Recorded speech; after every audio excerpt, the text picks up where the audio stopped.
My name's Lorena Williams. I work for the San Juan National Forest. I'm a communications specialist and I also do fire information. On the San Juan National Forest Pagosa Ranger District this summer, we had two fires that burned at different times but ended up burning adjacent to each other. The first was the Chris Mountain fire earlier in the summer.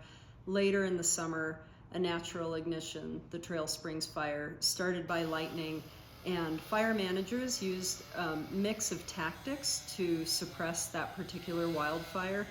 And so I'm going to talk a little bit about how we contained that fire using both direct tactics and indirect tactics. Containing a fire simply is using a fuel break that's constructed either up against the fire's edge or using natural or created barriers that are away from the fire's edge. When we use indirect tactics, it may be because direct tactics are either too dangerous because of fire behavior or terrain, or we may use indirect tactics in order to increase the amount of area burned. This strategy actually allows fire to play its natural role in the ecosystem when conditions allow and resources are available, as they were during the Trail Springs fire. And on that Trail Springs fire, we used a mix of tactics. We had a direct line engaging the fire in some places. Sometimes those were roads, sometimes they were trails. Other areas we had to construct fire line, sometimes direct, sometimes indirect.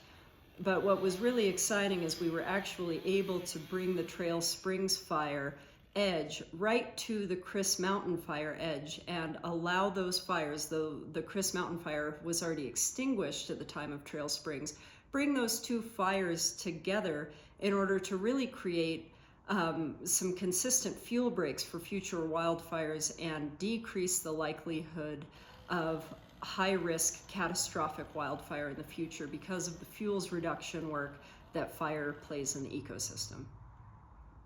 Direct fire line simply means that firefighters or equipment are building fire line directly against the fire's edge. This is an appropriate tactic when fire behavior, first of all, allows for it, and when terrain makes that accessible and conditions aren't too dangerous.